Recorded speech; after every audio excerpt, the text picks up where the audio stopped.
Hi, welcome to Write More Light. My name is Sarah. I'm with the Midwest Writing Center, and you are watching an educational and informational web series about art. If you are unfamiliar with the Write More Light web series, once a week I interview somebody doing something awesome in the arts, and once a week I give some kind of itty bitty lesson on something literary. Um, to Following the interview or I don't know, lecture portion, I'll give updates on the Midwest Writing Center and leave you with a writing prompt. Today, I am very happy to inform you that it is not just me talking at the screen. I get to interview somebody very cool, author. Oh, I didn't actually ask you if I knew how to say your name. Legis. Was not going to get that right. No worries. Author Jason Liegois. Um, who was born outside of Chicago, has lived in Texas, in the Gulf of Mexico, and lived at least most of his adult life in Iowa. He's lived along the Mississippi River, which is my favorite location. um, Being part of a river town um, is something that he really, really values. He's the author of about 1,000 books, which we will obviously be talking about. They are novels. As far as I know, all of them are fiction, as opposed to novels that are not. No, I'm just not Niche familiar. collections, yeah. Yeah, I'm just not familiar with any of with you doing anything outside of fiction.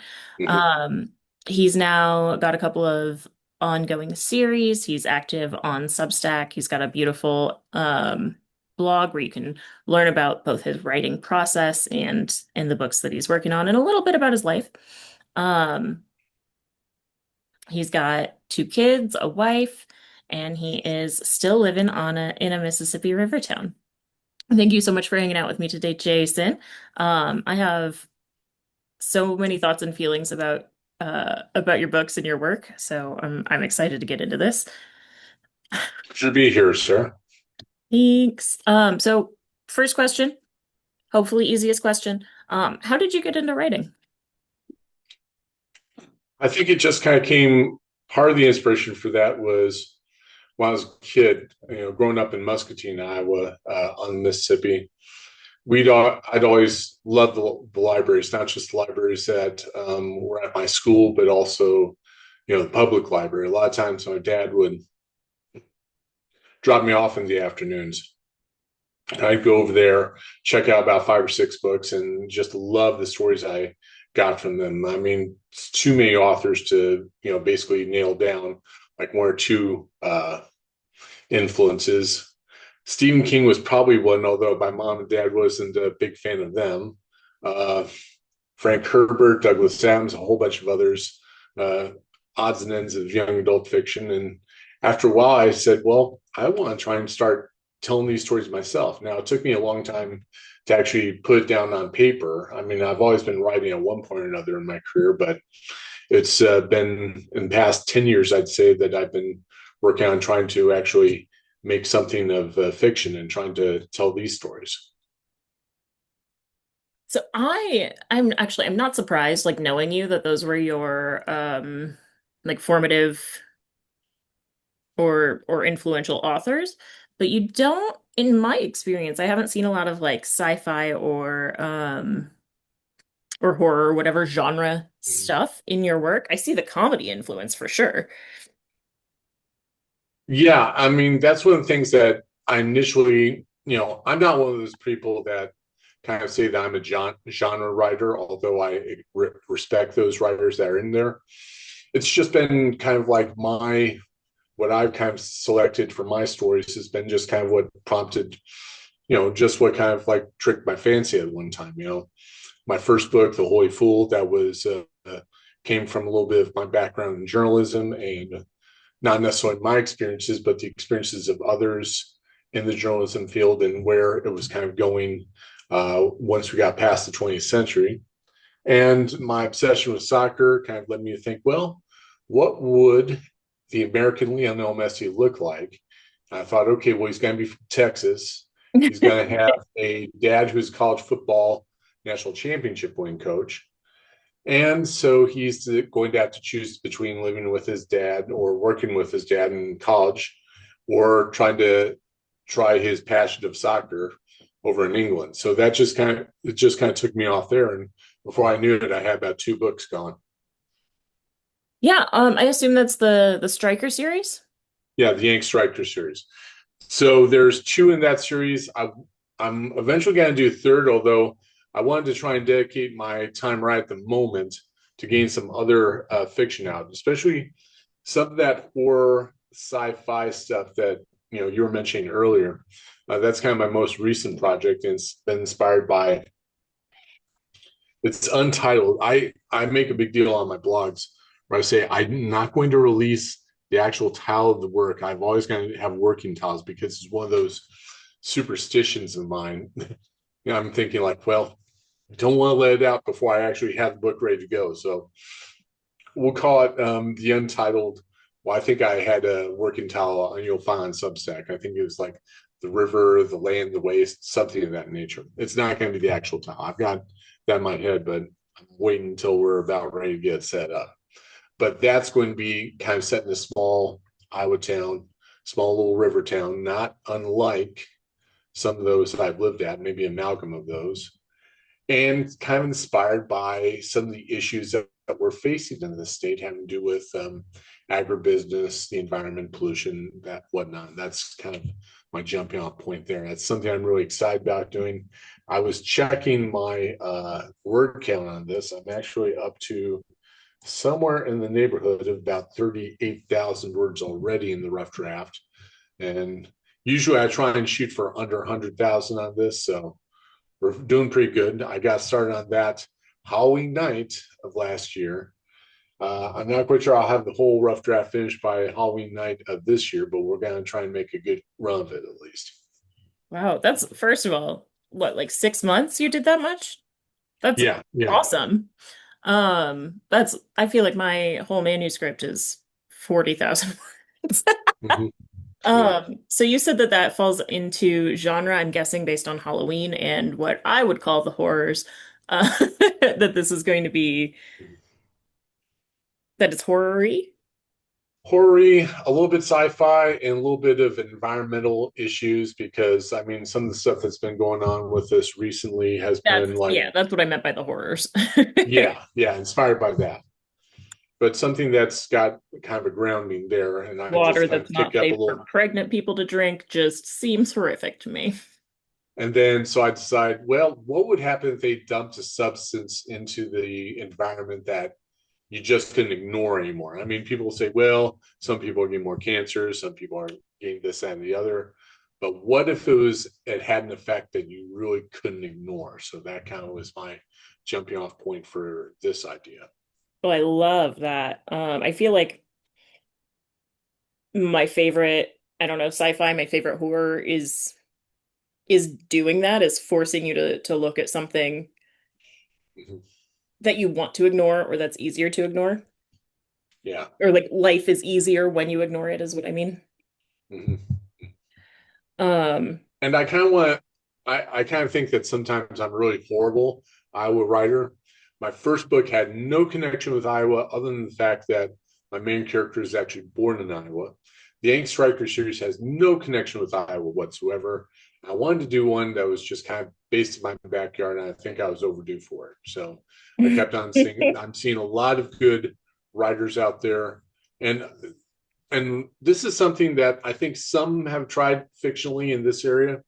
Nonfiction, there's been a lot of really good writing about the issues that have been facing the state, either from environmental or agricultural aspect. Art Cullen, the editor of the Storm Lake, the Storm Lake paper. Chris Jones, who's currently running for Iowa Secretary of Agriculture. I'd have to say their books on these issues have been a big I was gonna inspiration to say them. both of them, they're Swine Republic and Mm-hmm. Dear Marty. They're both on Yeah, Ice Cube that's Press, right. and they're both phenomenal, phenomenal books. There's something really, I feel like nonfiction in particular gets this bad rap for feeling textbooky, and both of Mm-hmm. those are just very readable books. I mean, Art Cullen talks like, I don't know, I've never really had a grandpa. I imagine that's what a grandpa talks like. In Dear Marty, we crapped the nest. Yeah. It's just like very nice reading. So, I mean, I and mean, it's hopeful. He's I was Royko. He's I was Doug Turkle. I Yeah. sincerely believe that. And they're actually both those books you mentioned are actually on my bookshelf right next to me, just as a slight inspiration, research, et cetera. So I have them both. I can't reach them, but they are next to this couch I'm sitting on. great. I'm also just a big fan of Ice Cube Press. Steve does great work. Yep, yep. Um, okay, back to your books. How many Mhm. projects do you have in progress right now? Well, other than the one I just mentioned, I've got kind of like an idea for the third book in the Ink Striker on the shelf. The two that I'm working on, well, the one I'm working on really closely, other than the one that I just mentioned, was a sequel to The Holy Fool, set now in 2024. Because if I don't know if we talked about this, but the book was set in 2008, right at the height of the Great Recession when it got kicked off, and also the presidential campaign at that time. Now this is like 16 years later, and we're seeing my main character, Sonny Turner. He's basically created his own basically website, and he's kind of a online journalist himself. And now we're seeing what's happening with him, especially now that we're in the current circumstances, so to speak.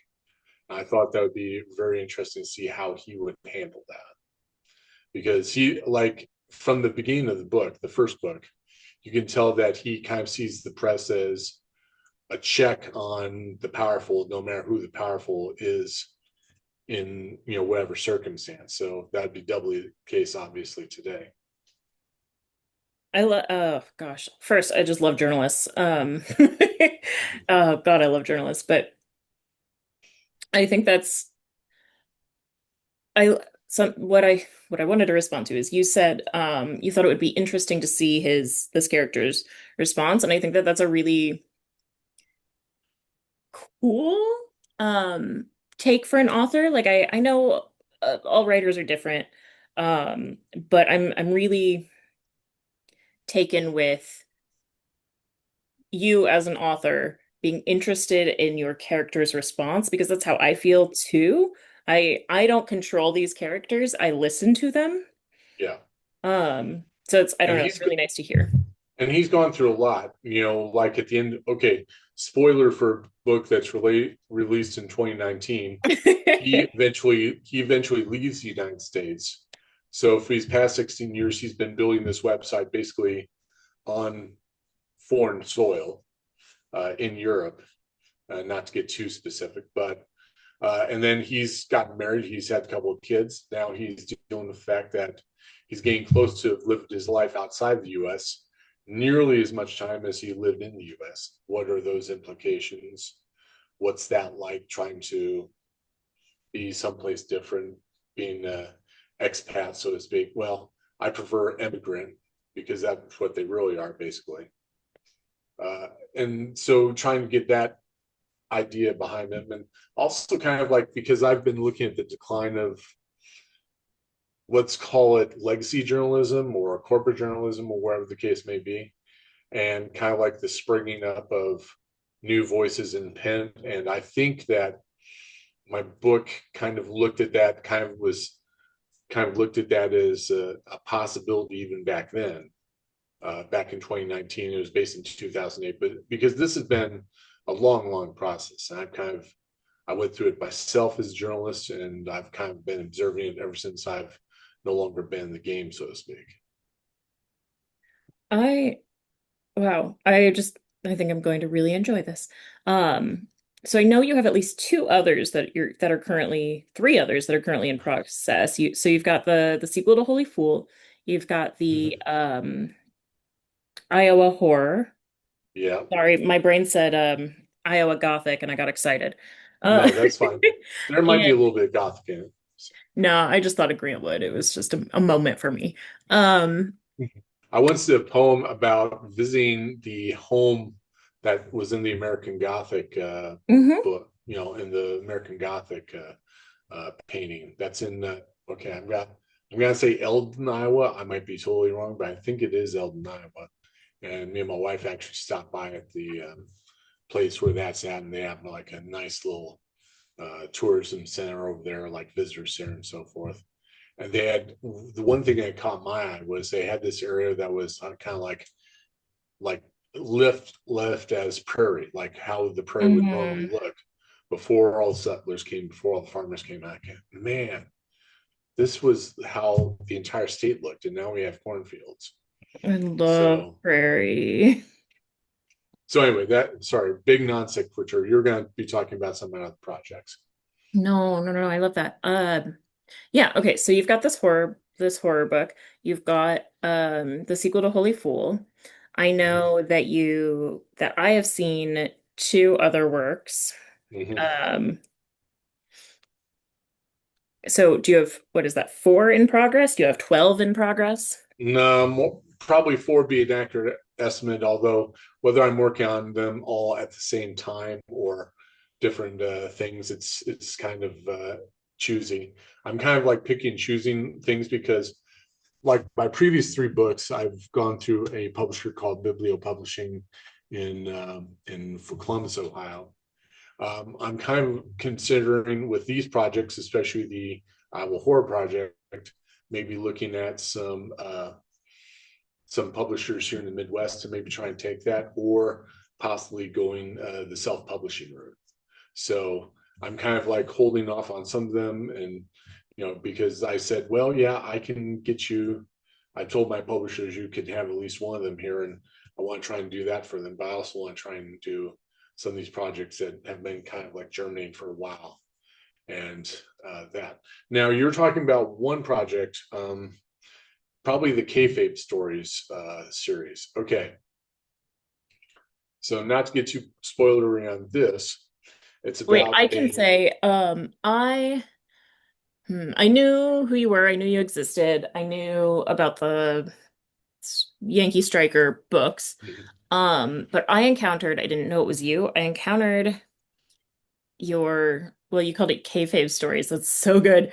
Um, your wrestling story, in probably what I assume is its inception.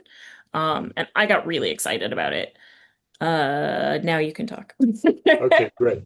So I kind of had the idea for a little bit. It was the story I had was I was at the David R. Collins Writers Conference about 3 years back at a writers fair over there, and it was kind of a long day. I enjoyed it, but it started coming to my head because I was a big fan of pro wrestling all my life. I mean, I don't watch it the current stuff as much as maybe some would. I started thinking about like how much like these wrestlers, how much of it is kind of a family profession, how much of it is whether they're as wrestlers, as promoters, or in many cases one and the same. I started thinking, well, what would it be like for a kid to be part of that, part of the family? And he's a writer. So basically, my main character Robbie is a kid from Minnesota, way up in Minnesota, a little bit closer to the Canadian border than St. Paul and Minneapolis. And he is accepted into the Iowa Writers Workshop. And the thing that kind of gets him accepted is a story about a young man trying to reconnect with his father, who's a professional wrestler. And it kind of bumped out of his head because normally he was a fantasy writer. So this was a new thing for him. And eventually it comes out that he is the son, grandson, and nephew of a whole family of pro wrestlers. And they've kind of it's been kind of a family tragedy, let's just say. And through writing the book and trying to find out more about his father's life, because his father was pretty absent in his life for various reasons, divorce, career, and so forth, that he kind of knows what happened to his family, but he doesn't know why it happened or how it happened. And he wants to understand this to help give life to his book. But then he finds himself being drawn into the world of professional wrestling a lot more than he kind of expects. And that I've started the first book in that, but I'm thinking that there might be at least I'm thinking of at least a trilogy on that. And this is going to get horrible, Sarah, but I actually based on three characters in that book that are kind of in my head. You've not seen them yet. No, actually, one of them you have seen. There might be two spin-off books on top of that, not based on not fit, not like concentrating the Robbie character, but other characters there that might be of interest in finding their origin stories. Ugh. I really love well, as a writer, Mm-hmm. um, when a writer is so, I don't know, compelled by their own character. Mm-hmm. Um, but yeah, I love wrestling. I just find it, I did not watch it as a kid. As a kid, I was like very sensitive to what I perceived as violence. And Mm-hmm. now I know these people are athletes, you know? Mm-hmm. And as a kid, it just, I don't know, nobody told me anything about it. So I was like, people are fighting. No, thank Nobody you. smartened you up, that is. Yeah. Um, but it's beautiful choreography in Mm-hmm. just bananas athleticism. And And the storytelling, which compelled me as yeah. well, because I felt that him as a writer starts getting drawn to wrestling as a storytelling medium that's different from Yes. writing, but in a way, it much of the same way it's uh, a way to tell a story, just in a different medium, basically. Yes. Thank you. I was not going to say that, but I was getting to story, and I mean just that alone, like this writer getting into wrestling, though he is a legacy Mm-hmm. because of story is I could just sit with that one forever. I don't have Yeah, anything he more to say doesn't about he doesn't think it. of it he doesn't think of it at first, but as he gets deeper into it, that's the realization he has of himself, because he kind of realizes why wrestling had such a hold on his family. And this is a multi-generational family, so we're talking, I mean, this takes place between about the late 2010s, uh, which is my present day, so to speak, all the way up to 1950s. So it's about three generations of this family eventually, Mm. some of whom he has knowledge of, some who he has no knowledge of whatsoever. Ugh, So he's that's trying to unearth the story in that case. it's not, I don't feel like you're giving me spoilers, but like I feel like you're giving me like a little Almost. preview of my meals. Mm-hmm. An appetizer? I don't know. Well, Um, I'm trying to tell you where we're going. I don't want yeah. to, yeah, because one thing I've kind of found interesting is like how much world building I've had to do in this story. Hmm. Because basically the situation with this is I'm basically so nowhere in my story are there any real life wrestlers basically. So I have had to like rebuild North American and maybe Japanese wrestling history from scratch basically. So Right. like all I mean there's some parallels, but No, no, no, of course. There's not Daniel Handler, who's better known as Lemony Snicket. He said that yeah. he always makes up any cultural reference at all he invents because if he doesn't, then people will have their own emotional attachments to it or their own reactions to it. But if he makes it up, he can tell you how to feel about it. And I find that really compelling. I think, you would have to do just crazy research and potentially, you can get into some trouble when you're dealing with real people and real histories. Um, but I also just really like his take. I Mm-hmm. think I saw him say that in response to uh the kids in one of his stories going to a concert or something. Yeah. With me, I just felt it was a little bit too complicated to try and balance that and the family aspect. And but I mean, if those who read it can probably see some of the parallels between some of Hmm. my characters and some real life characters, but not like like for like, so to speak. Yeah. Um, I know I told you not here and now, but recently about a book called Margot's Got Money Troubles by Rufy Thorpe. Right. Tharp, I remember Tharp, this. um, which I read because it was recommended to me and it sounded like kind of silly, like a candy book. That's how I think there's like mm, let's talk about it like it's food. There's like your sustenance reading, and then there's dessert reading, I guess, Yeah. and probably snacks too. I don't know. I haven't thought this through, but there are a I lot of think books. there's a parallel between that and writing because there's some sustenance writing that you're doing to tell the story. And then there's the scenes that where you're like, okay, we're gonna get into this. Yeah.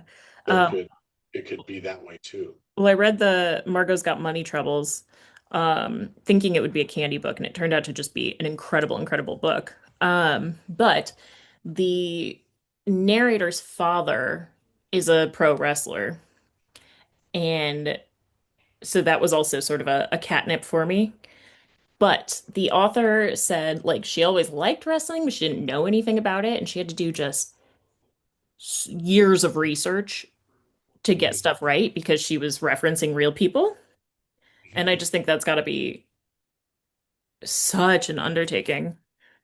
Yeah, there's a massive history to the sport, and some of it for many years was just not known. I mean, when I first grew up, I didn't know that there were such things as a territories in North America or otherwise. I wasn't aware of much of the culture of kayfabe. That came out a lot later after I'd been a fan for a long time. Like for example, soccer with the Yank striker. I am not quite sure I could have written that like when I was a young man. Uh, I think being able to read many books on the subject and being a fan for those many years gave me enough background information that I could put something together that would seem believable and coherent. So it was good that I had that time to kind of germinate it inside my head. You know, this is an aside, Go but for it.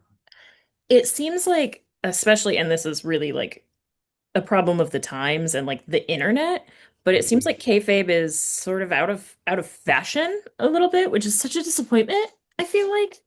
Like I want to believe. Well, it's kind of, I think there was, Sorry, we and should I'm define trying, kayfabe. Do you mind I would taking? be happy to.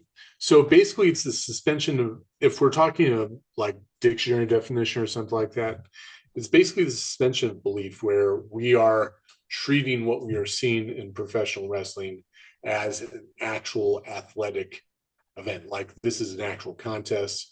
We are feuding with each other. There's these blood feuds. You know, this person hates this person, and so on and so forth, rather than being something that is worked out ahead of time, basically, and as a performance. Now, people say, well, you know, I mean, that's kind of unusual for pro wrestling, but I mean, people take fiction pretty seriously when you really get down to it. There's a scene in the first book Oh, wait, hold on. where, sure, go I for want it. to add with kayfabe, what I'm specifically referencing Sure. is when anytime you would see this wrestler, they would be Mm-hmm. in character. Mm-hmm. Where now with like social media and like paparazzi and access to people, wrestlers don't have, I guess, the opportunity to either have a private persona or to hold on to and just always be in character when they're out in public. Um, I'm trying to think about where I heard this phrase. It may have been, I think I had put in a story I talked about with one of my blog posts on Heather Cox Richardson, where she was talking about the whole concept of kayfabe as applied to, say, politics. mhm. And one of the phrases that came up was neo kayfabe, Ooh, okay. where it's like a blurring of the fact and fictional lines to a point Amazing. where the author, where the audience isn't totally sure of what's going on. I kind of applied like an analogy being magicians.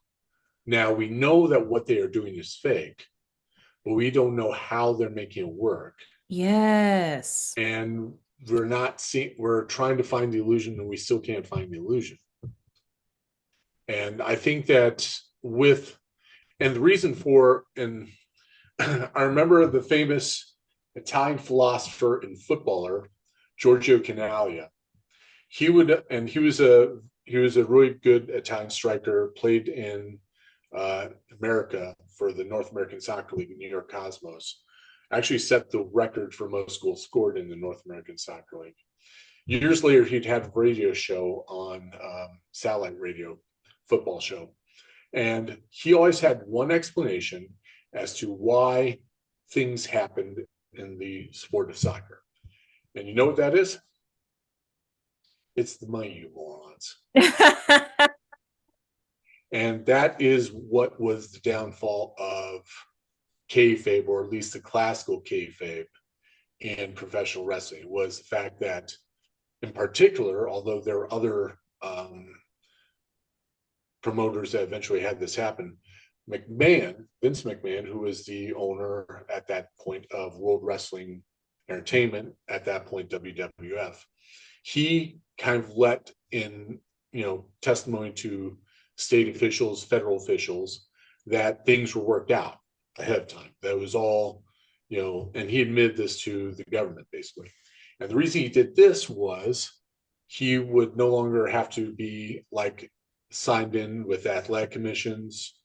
He wouldn't have to Uh-huh. worry about, and he wouldn't have to worry about paying them and all these other technical things that kind of tied things up for him as a sports figure. So there was, and then there was less, of course, scrutiny on the use of, say, performance enhancing drugs Hmm. in pro wrestling, because now uh, since it was not being like nobody's winning. I mean, nobody's competing for anything. So why do we have to worry about steroids? Although I think pretty much everyone kind of knew for a long time. It's just something they never admitted. I mean, I don't think anybody took bets on pro wrestling for like the past 100 years. I'd say That's nobody really, bet. Yeah, I mean, it's not like gamblers are betting on pro wrestling back in the 20s and 30s, because they already knew what the gig was.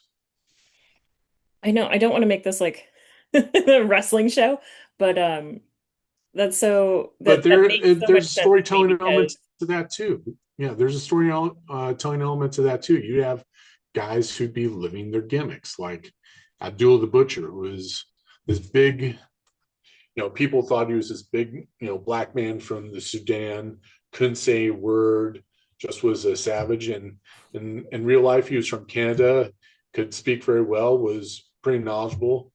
But then he lived that whenever he was in public. And then there was the Sheik, not the Iron Sheik, but the Sheik of Detroit, who would always answer the phone as the Sheik, even at his house, whoever it was.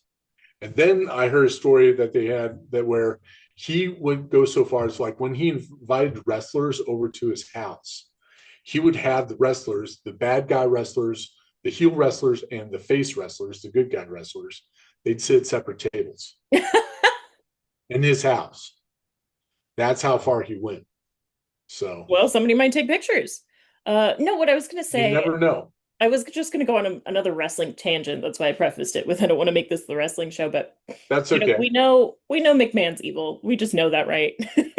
Like There are in a real lot of life. guys that are evil. Um, but that's especially like he was like, well, I don't have to treat these people like they're professionals doing a job if I just call it entertainment, which is Yeah. God, despicable.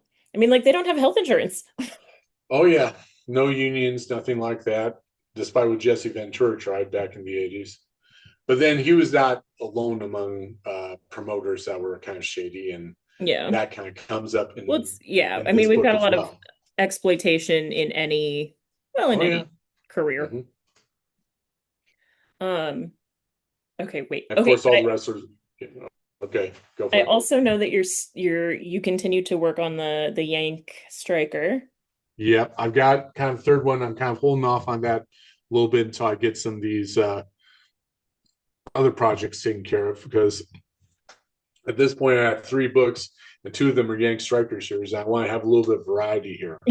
Plus, I keep on telling people the story about the Iowa Horror book, And everybody's saying, "Oh man, you got to do this." So I got to think.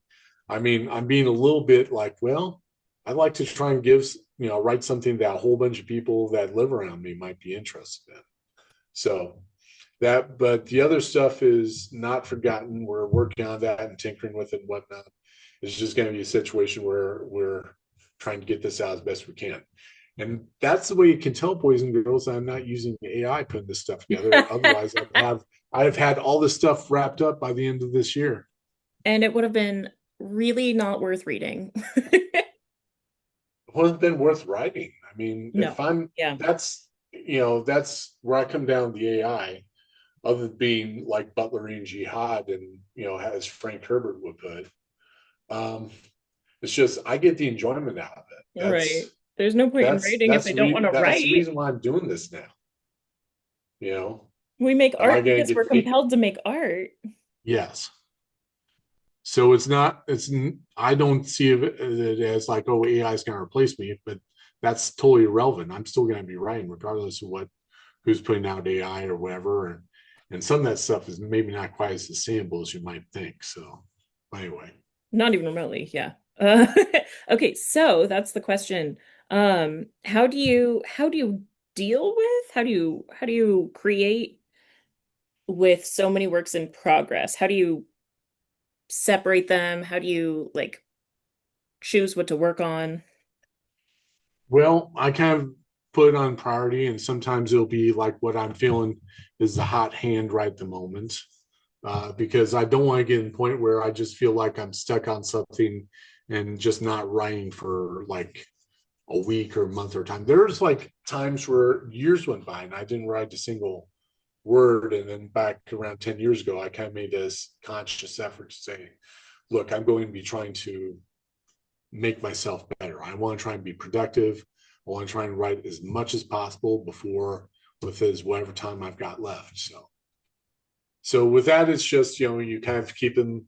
You've got separate files for them, notes, different things, and you just kind of outline things. And I'm like rushing over this bit, but I do. I'm not one of those guys that's a seat of their pants writer.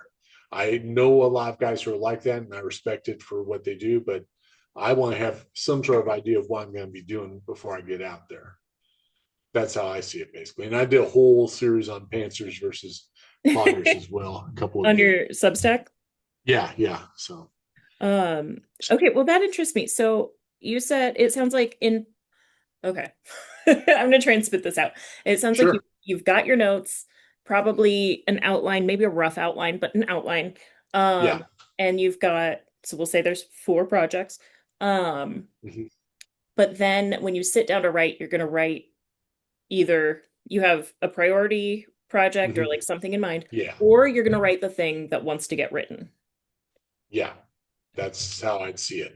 Like for example, I have a friend that I met on Archive of Our Own, which is Yeah. a big We time just fan did fiction site. we just did an ep I don't know why I said we, but we just did an episode on fan fiction with Dr. Philip Goldfarb Steert. Um, so folks who are interested in learning about fan fiction. Um, Hmm. we talked about AO3 on that one. Yeah. If you want, I'm going to send this in the chat. Yeah, I'll include it in the comments or description or whatever.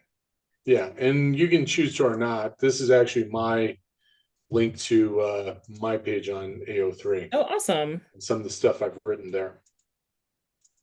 I guess if you did watch my interview with Philip, then I you haven't had a already chance know. yet, but I'm looking forward to it. Oh, I meant like our audience out there.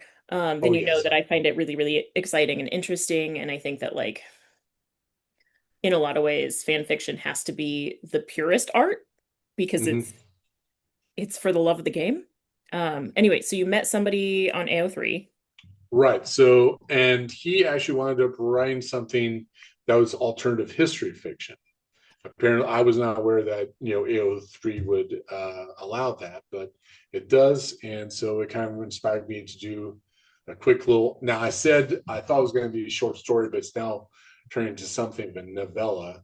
And my jumping off point would be what happens if they didn't A, what happens if they didn't make it work to kill Lincoln?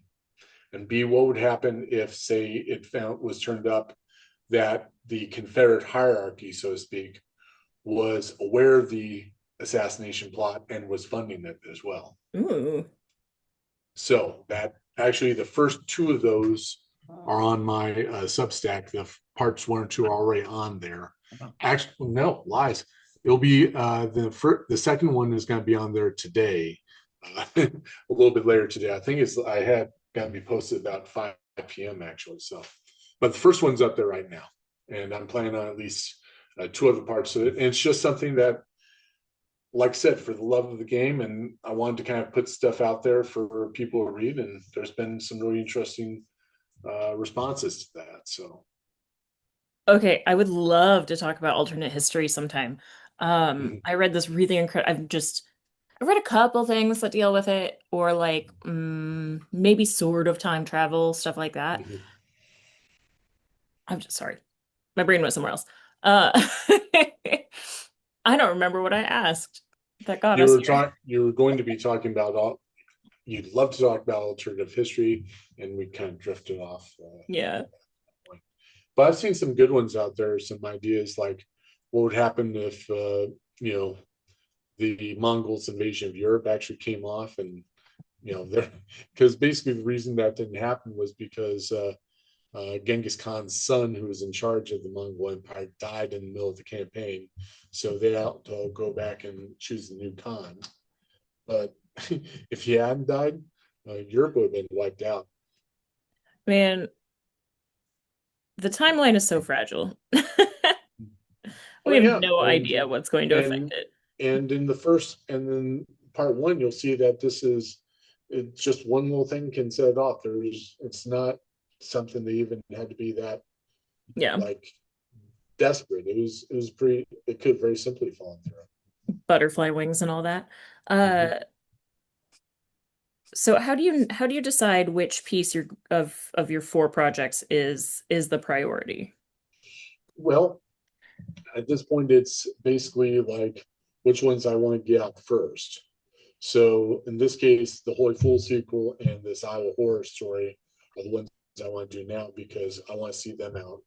And I want to put them out before another one of the Yank Strikers because I've already got two books there and I want to try and have a little bit of variety of books in my backlist, so to speak. And I think that there'd be like, frankly, some public interest in those two, you know, under the circumstances. So I just want to capitalize on them, obviously. But then if you, and I don't know, maybe there's a way to know what we're going to be excited about when or whatever. Maybe there's some logic to it. But if you were excited or inspired or whatever on a different project, that would be the thing that you work on. Yeah, I mean, I can change my mind on that very much. And like I said, I found it's kind of difficult to work on things simultaneously. It's I kind of talked to about some of my students on this. Uh, I'm a special education teacher, and they'll say, "Well, I'm paying attention to this." Like sometimes they'll say, "Well, I'm paying attention to this when they're looking at their screen." Hmm. I said, "Well, no, that's not what you're really doing. What you're doing is you're going back and forth. Your brain is going back and forth between me and the screen. It's like a TV flickering off."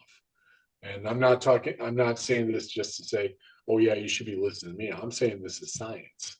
It's like physiological science that they've determined that you, you're going back and forth between what you concentrate on. And so so you can never quite say you work on things simultaneously. It's just what you might be switching back and forth a lot more frequently than in some cases. That's so fun because just yesterday, Ryan, the director at the Writing Center, Mhm. was explaining to me, and it wasn't like condescending or anything. Oh, yeah. I brought it up, but he was explaining to me why I retain information better if I'm coloring, which you may have noticed I've got a marker in my hand. Yeah. Um, and it's sort of the opposite of what you're saying. It's that brain to hand connection Hmm. That's one of the allows reasons us to why like hone handwritten it. it's one of the reasons why when I write down notes, I'm able to retain that, even if I don't ever take a look at the notes again. Oh yeah. Even if I don't do that, there's a better chance of me remembering what I wrote down rather than if I never wrote down at all. So I would agree with that Yeah, 100%. absolutely. And he's always very up on, I don't know, like brain science. Yeah, yeah. Um, so okay, next question. Do you have a like this is back to keeping your projects separated. Sure. How do you take notes for your projects? There's a couple of varieties. I like some of these things. I'll give you an example. Sometimes I'll go with these notebooks, and sometimes I prefer like smaller notebooks, like sometimes this size, uh, and kind of just the convenience that you can carry them around. And if you're at a low point, you can just go ahead and just jot something down. Hmm. It seems a bit more polite to be like writing something down in a notebook during a meeting or when you have something going on rather than looking at your phone. I found out. Right. No, for sure. I've also used some other things. For example, Microsoft OneNote is one I use a bit to put things together. Like for example, for the kayfabe stories project, so to speak, I've built like a whole list of the territories that would exist in this fictional universe and at least two family trees, for example. When I So say a family, yeah, go ahead. Sorry. do you have separate notebooks for each project, or do you like you have the one notebook that you keep on you and then you transfer it when you get somewhere? It's kind of a variety. I have some stuff that's online and some stuff that's here on the notebooks here, basically. I assume that the computer then is organized by project. Pretty much, yeah. I mean, I'll have one file for this and one file for that, one file for my poetry as well. It all just kind of can find it in one place or another.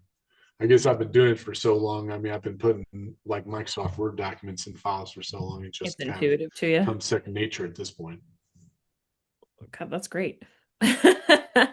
Um, okay, then do you have like a schedule or something? Like how do you work out like t Tuesday is horror day or Mhm. you write in the morning or you write on the weekends? I'll typically write like at night and on the weekends, solely because of the fact that usually that's the time I have free. Hmm. Teaching is one of those things where, I mean, I kind of use the analogy that teaching is like trying to run a marathon with your head, Yeah, run yeah, a yeah. marathon with your brain.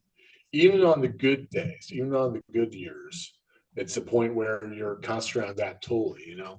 And writing for me is kind of a way to kind of get away from that, try and reset myself mentally. Hmm. One of the things I try and do, like not necessarily say like what times I'll write, although it tends to be at night and tends to be on the weekends, just because those times are most Oh yeah, available. no, I think we really underrate like as a I don't know, as I want to say as a culture, but like as writers in the West or Mhm. something, we really undervalue just taking the time we have and we put a lot of Yeah. pressure on you have to do it at this time. One thing I do kind of put pressure on myself, and I don't always succeed at this, but it's what I'm shooting for. I try and write. I kind of set myself a word count a little bit, and Hmm. like the minimum I want to try and get done per day is about 500. Or an equivalent would be like, say, if I was spending 30 minutes, like say, revising a project or making plans for a new project. So I'd call that the equivalent basically. And I've been kind of keeping track of that, what I've been doing for the past, let's see, I think the first year I used my current system that I'm using, about 2018 was when I first started doing it. This And sounds I've been keep, really, how do I say this? Like it must be really effective because it's sort of low pressure.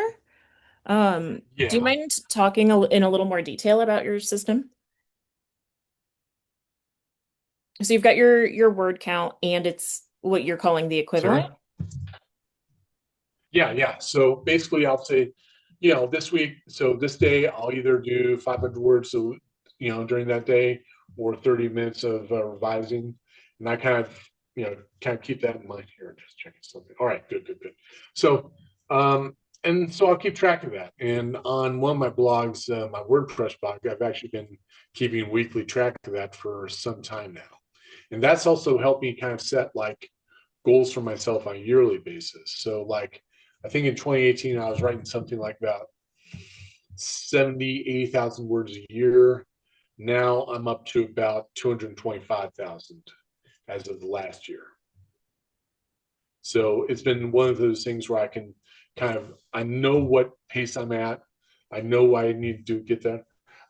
Of course, I say that, and I was taking a look at my numbers for the first 3 months of this year, and I'm probably behind by about 6,000 words. So I'm gonna try and pick up the pace here the next few months, and then of course summer. You worry about some things because sometimes like I go into the summer and it's just nothing is happening, and then there's other times where I go into like say January and it's like I have a massive Yeah. month that kind of picks me up. So I've kind of noticed those patterns too, and I try and like avoid those, so to speak, or like watch out for those pitfalls. And that's been useful too. Having this much data after so much time, it's something that's helped me out. That sounds very valuable. Well, I was thinking, using the word equivalent seems very Mm-hmm. forgiving, and I am really particularly moved by a forgiving system because Mm-hmm. if I feel too much pressure, I'll just freeze. And I know, and I say this a lot, my favorite piece of advice that I've heard, um, it's from David R. Collins, the founder of the Writing Center, by way of Ben Miller, who's an author, which is do one thing every day for your Mm-hmm. for your writing. Um, but the thing is, I think you have to do it on purpose. And Yeah. that or equivalent feels like it can it can really be a huge boon. Mm-hmm. And also, I kind of wanted to like somehow quantify the time I was spending on it, so I can keep track of that just the same as I could keep track of word count. Because obviously, like when you're revising and when you're planning stuff, that's not necessarily adding to your word count, Right. Word but it count's is not going just, up, but productivity is. yeah. So I wanted to have a way to, in some ways, measure that and kind of keep track of that as well. I think that's really clever. Um, well, I've asked you like three of the questions I'd pre-written, and otherwise I'm just like zoning in, honing in on what you're saying. So is That's there fine. anything you wish that I had asked as we're getting down to time, or anything you think is really important for folks to know, just in general about writing or about your work, whatever. Well, I'm thinking about the philosophy, like at my school, they had us all do posters that were kind of biographical for us, and they had me come up with them. You're always having like your mission statement or whatever. Hmm. And I think what I had said was I feel like everybody can learn and get better than where they're at. And I feel that same way about writing. Am I going to take somebody who has no interest in writing or no skill in writing? Am I going to be able to bring that person up to say a James Joyce level or a, Don DeLillo level? No, but I can make him better than where he's at. And it's amazing how many people think that, no, I can't get better. And, that's not the case. That's not the case. It's just that fear of them sometimes. And if some people have misconceptions about writing because they'll say, well, my kid's having trouble writing because he's not spelling well, or he's forgetting the capitalizations and whatnot. Now that's all important, but if a kid can come up with an idea, and that's either in fiction or nonfiction, it would apply just as well. If they're able to come up with an idea and flesh it out, then we're in the game. That's the Yeah, important bit. And if I had to teach everything students else is one, secondary in my opinion. If the meaning comes across, that's what I'm looking for. if I had to teach them, like if it's a question between, are you going to teach them about ideas, organization, word choice, conventions and grammar, voice, which is always tough to get. I'm going to be shooting for ideas. That's going to be my main thing that I want to make sure that they understand. Yes. Everything else is important, but you know that's going to be the primary thing, I think. And you also said, mm, so you said maybe I can't get you from here to Don DeLillo, or my kids Yeah. having trouble with writing because of spelling. I think something really, really important in there is we're not in competition with Don DeLillo. We're in competition with ourselves, or maybe not even competition. The point is that I want to be better than I was yesterday. I don't want to be, I'm never going to be able to achieve someone else because I'm not someone else. I remember Marlon Brando talking to, I think it was either Barbara Walters or whoever, and they're talking about how, well, you must, you're a very successful actor, maybe one of the best ones out there. He said, what, the idea of me competing against other actors is just ridiculous. That's not what we're about. That's not what this whole thing is about. We're trying to be creative here. Yes, we're meant to be artists together, not against. Mm-hmm. That's how art is made, is when we're, I don't know, collaborative and We excited. we all got our own place. That's what it is. Yes, there is plenty of room for all of us. I want more art in my world. Mm-hmm. That was a beautiful, beautiful end note. Thank you so much. I think I would love to delve more into your, I guess, your organizational process because I can't imagine having that many works in progress. Even when I have like right now, I'm working on an essay collection and I've got, Mm-hmm. I don't know, 10 pieces to work on right now. I write very short. Yeah, yeah. Um, even that, I'm like, I don't have the space in my brain to keep them all there. I have to do one at a time. Um, Mm-hmm. so I would love to at some point delve into your I guess your brain, your organizational process, but also to talk more about your books in general, if you wouldn't mind I would coming love back to have the opportunity. sometime. I would love to come back sometime. Cool, thank you. And then with that, I, I'm just gonna thank you for being here and move on to my end notes portion. It's been a pleasure, Sarah. I look forward to seeing you again. Thank you so much for hanging out, Jason. For folks wondering what's up at the Midwest Writing Center, what I have for you now is May 15th is the deadline to submit either writing for the Atlas 21. That is our publication for writers age 15 to 19. May 15th is also the deadline to apply for the Young Emerging Writers internship. If for whatever reason you're not able to apply or attend the internship, you can still submit writing to the Atlas. All that information, of course, is on our website, mwcqc.org. May 28th is the Foster Stall Chapbook Series release party that'll be at Rosdocs featuring our two books from this year. One by Jenna Goldsmith, one by Brittany Jekyll. They're both really, really special books. So that'll be a really kick-ass event. And then I'll just give a little June preview. We've got a Spectre reading series event on June 24th. And then the next day is the David R. Collins Writers Conference, which is June 25th through 27th. The 24th reading will include a free um, write-in, which is really just a free writing class, and will feature Andrea Rexilius, author of Seance of the Bees and like six other books, and Eric Baus, author of, excuse me, The Two Sound and like six other books.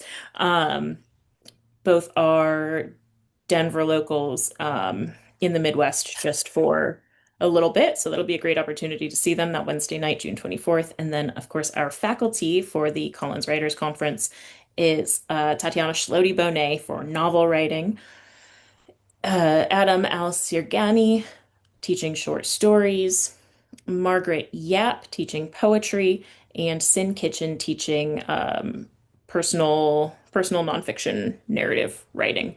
Um, We'll also be, will all, MWC Press will be accepting pitches, but so will University of Iowa Press, and we'll get a couple of like lunch and learn sessions with Allison Means from University of Iowa Press, learning about publishing and pitching and marketing your book and working with small presses.